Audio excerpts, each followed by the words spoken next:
নমস্কার, আমি সুভদ্র। অনেক দিন বাদে মাঝখানে ছোট ছোট বিষয় নিয়ে শর্ট ভিডিও করেছি। আজকেরটা হয়তো একটু বড় হবে, তো অনেক দিন বাদে এলাম কয়েকটা বিষয় নিয়ে। সেটা দেখুন, আর দুদিন বাদেই আমাদের বাঙালির বিদ্যার দেবী বলতে যাকে আমরা বুঝি, আমরা তো দেবদেবীতে বিশ্বাসী। বিদ্যার দেবী বলতে যাকে আমরা বুঝি, সেই বাগদেবীর আরাধনা আগামী রবিবার এবং সোমবার তিথি অনুযায়ী 2 দিন ব্যাপী বিভিন্ন school, college, private coaching centre, যে কোনো শিক্ষা প্রতিষ্ঠান, সেখানে বিদ্যাদেবীর আরাধনায় সেখানকার ছাত্র সকল, শিক্ষক সকল সম্মিলিতভাবে সামিল হয়। এটাই চিরাচরিত প্রথা। আজকে দাঁড়িয়ে বললে ভুল হবে। আমরা তো কালে ফলে বিভিন্ন কথা ভুলে যাই। আপনাদের একটু স্মরণ করিয়ে দিই, সেদিনকার কথা মনে পড়ে? উলুবেড়িয়ার একটা স্কুলের সরস্বতী পুজো কেন হবে না, এই নিয়ে ছাত্রছাত্রীরা প্রতিবাদ করায় একটা ছাত্রীর মাথা ফাটিয়ে দেওয়া হয়েছিল। আমরা ভুলে গেছি, খোঁজ রাখিনি। আর সেই উলুবেড়িয়া স্কুলে পরবর্তী বছরগুলোতে কখনো সরস্বতী পুজো আয়োজন করা হয়েছে কিনা আমরা জানি না, খোঁজ রাখি না। বিশেষ করে বাইরের লোকেরা যারা উলুবেড়িয়ায় ওই গ্রামের মানুষ, তারা হয়তো রাখেন। আমরা আজকে দাঁড়িয়ে দেখছি, আজকে কোথায় হরিণঘাটার সেখানে নাকি স্কুলে সরস্বতী পুজো করা যাবে না, এবং সেখানকার মাস্টার একজন, যিনি দায়িত্ব নিলেন বা তিনি হয়তো প্রস্তাব দিয়েছেন যে আমার স্কুলে একটা সরস্বতী পুজো হোক, হুমকি দিচ্ছেন তাকে সরস্বতী পুজো দ্বিতীয়বার উচ্চারণ করে তাকে 24 ঘন্টার মধ্যে ট্রান্সফার করে দেওয়া হবে ওখান থেকে। কে দিচ্ছেন? সরকার বাহাদুর? না। পুলিশ প্রশাসন? না। সেখানকার কোনো একজন স্থানীয় মানুষ। সরকারের কোনো আক্ষেপ নেই, পুলিশের কোনো আক্ষেপ নেই, কারণ তারা একটা সম্প্রদায়ে ভুক্ত।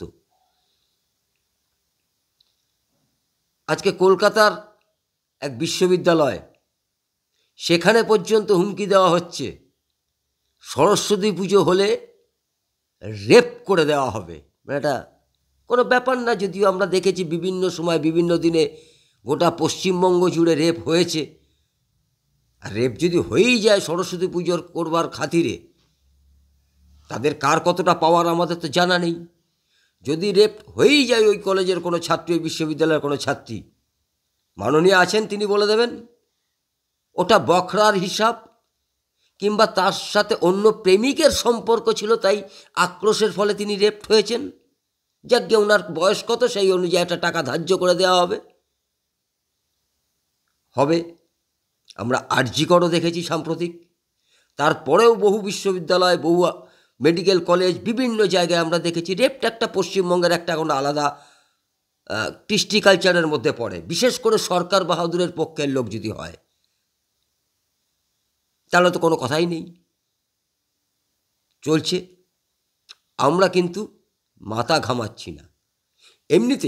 এমনিতেই যেভাবে খ্রিশ্চান মিশনারি স্কুলগুলো তৈরি হয়েছে সমস্ত পশ্চিমবঙ্গ জুড়ে, এটা আজ নয়। বামপন্থীদের ঐতিহাসিক সিদ্ধান্ত, মাতৃভাষা মাতৃদুগ্ধ, ইংরাজি তুলে দাও। আর বাঙালি ইংরাজি তুলে দিলে কি করে হবে? তার কারণ হচ্ছে ইংরাজি হচ্ছে আমাদের একমাত্র শেখবার পথ। যে বাঙালি ইংরাজি বলতে পারেন না, তিনি ব্যাকডেটেড, তিনি অমানুষ, তিনি অশিক্ষিত। কাজে ইংরাজি স্কুলে পড়াতে হবে। পড়ানো শুরু হলো, আমরা পড়তে দেখছি। এখনও পর্যন্ত, আজ পর্যন্ত বহু খ্রিশ্চান মিশনারি স্কুল আছে যেখানে সরস্বতী পুজো হয় না। স্কুলের ছাত্ররা বাড়ির বাবা মাকে প্রশ্ন করেন তারা প্রশ্ন করে বাবা মাকে যে সব স্কুলে পুজো হয়, কিংবা তার বাংলা মিডিয়ামে পড়া কিছু ছাত্রকে প্রশ্ন করে তোদের স্কুলে পুজো হয় বাবা, ওদের স্কুলে পুজো হয়, আমাদের স্কুলে পুজো হয় না কেন? বাবা গর্বের সাথে বলে ওটা বাংলা মিডিয়াম তাই পুজো হয়, ইংলিশ মিডিয়ামে সমস্ত পুজো টুজো হয় না। এটা খুব গর্বের বিষয়। কিন্তু স্কুল কর্তৃপক্ষকে বলবার সাহস হয় না কেন বিদ্যাদেবীর আরাধনা এখানে হবে না। সেখানে খালি যে সেকুলারের ছেলেমেয়েরাই পড়েন তা নয়, যারা নিজেদেরকে হিন্দু বলে গর্বিত করেন তারাও পড়েন, তারাও পড়ান তার বাচ্চাকে। আমি নিজে যে স্কুলটায় পড়তাম সেই স্কুলটার নাম হচ্ছে রানাঘাট ইউসুফ ইনস্টিটিউশন। সকালে গার্লস, বিকালে বয়েজ, মানে ডেতে বয়েজ, এরকম একটা ছিল। সেই স্কুলেও সরস্বতী পুজো হতো। সেই সময় আমরা দেখেছি কিছু মুসলিম ছাত্রছাত্রী যে তখন আমাদের সাথে পড়তো না তা নয়, তারাও আসতো। হয়তো আপনারও অভিজ্ঞতা আছে, আপনার কোনো একটা স্কুলে, আপনি যে স্কুলে পড়তেন সেই স্কুলে আপনার কিছু মুসলিম ছাত্রছাত্রী ছিল, তারাও সরস্বতী পুজোর দিনকে অঞ্জলি দিতেন কি দিতেন না সেটা পরের প্রশ্ন, কিন্তু সেই পুজোয় সামিল হতেন। সকালবেলায় উঠে নতুন জামা কাপড় বা ধোয়া জামা কাপড় পরে সেজে গুজিয়ে স্কুলে আসা, স্কুলে বন্ধুবান্ধবদের সাথে সময় কাটানো, সরস্বতী পুজোর যোগান দেওয়া, এগুলো তারা করতেন। তখন কিন্তু তার বাড়ির মেয়েটাকে বা ছেলেটাকে তার বাবা মা বলতেন না যে দেখো আমরা তো মুসলমান, আমাদের ওই পুজোর অনুষ্ঠানে যেতে নেই, বা ওটা আমাদের জন্যে নয়। তাহলে কি তখন মুসলিম ছিল না? মুসলিম ধর্ম ছিল না? আজকে দাঁড়িয়ে প্রশ্ন হচ্ছে, যেখানে মুসলিম ছাত্রছাত্রীর সংখ্যা একটু বেশি সেখানেই জিহাদ ঘোষণা করছে এখানে স্কুলে পড়ানো, স্কুলে সরস্বতী পুজো করানো যাবে না। তাই যদি হয়, আর রাজ্য সরকার যদি এই ব্যাপারে নিশ্চুপ থাকেন, আপাদমস্তক ভণ্ড মুখোশধারী সেকুলার তারা যদি আজকের দিনে দাঁড়িয়েও চুপ থাকেন, তারা সেই দিন নিশ্চয়ই চুপ থাকেন যেদিনকে তার বাড়ির বাচ্চাটাকে নবীর জন্মদিন বলে ছুটি ঘোষণা করে দেওয়া হয়, বা স্কুলে নবীর আলোচনা বা উৎসব কিছু একটা হয়, স্কুলে যেতে বাধ্য করা হয়, তিনি সেদিনও চুপ থাকেন।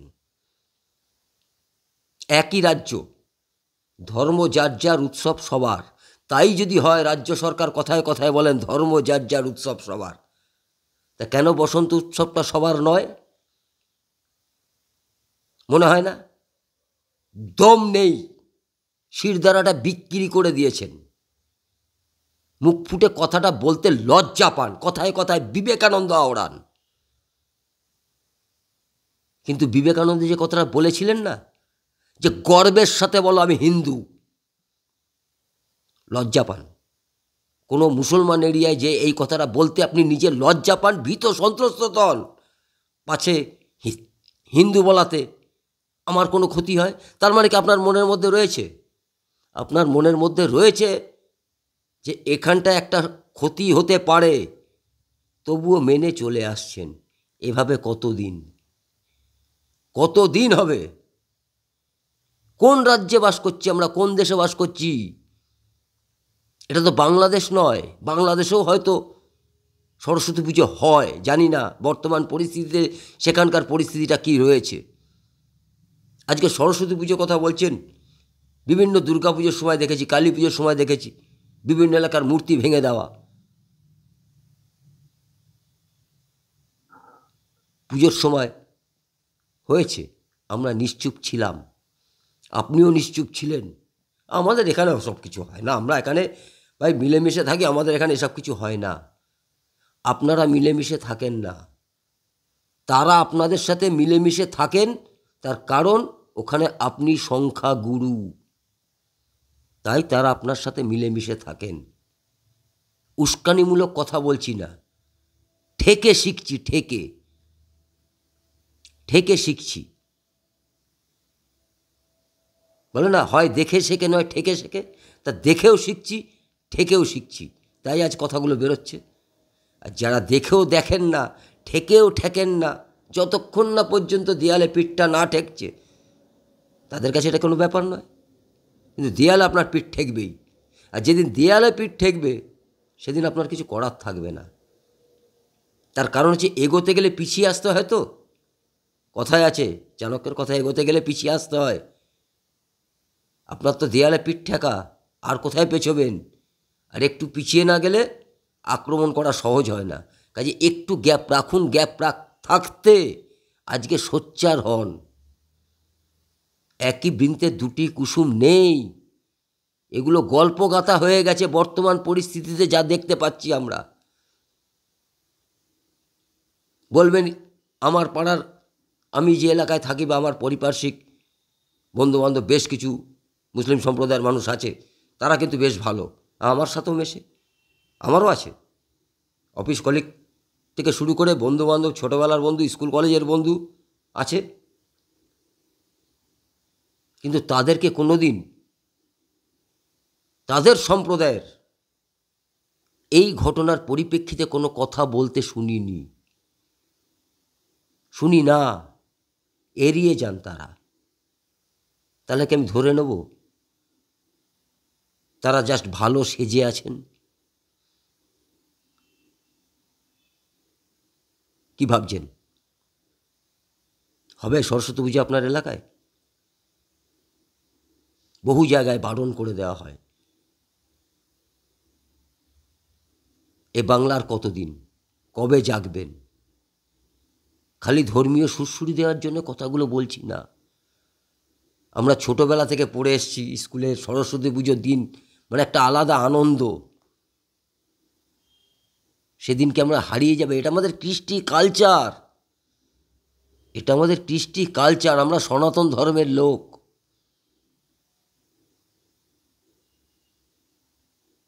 ভেবে দেখুন কোন রাজ্যে আছে প্রতিবাদ, প্রতিরোধ, প্রতিশোধ। কথাটা ভুলবার নয়। আজ না হোক কাল আপনাকে নিতেই হবে, কিন্তু যেটা করতে হবে এখন থেকে তার প্রস্তুতি নিন, যাতে যেদিনকে আপনি লড়াই করবার জন্যে, প্রতিরোধ করবার জন্যে, প্রতিশোধ নেওয়ার জন্যে এগোবেন, সেদিন যেন অন্তত আপনার হাতে একটু সময় থাকে পরিকল্পনা করার। প্রস্তুতিটা, মানসিক প্রস্তুতি এখন থেকে নেওয়া শুরু করুন। জিহাদ ঘোষণা করুন। প্রতিটা স্কুলে সরস্বতী পুজো বাধ্যতামূলক, উইদাউট মাদ্রাসা।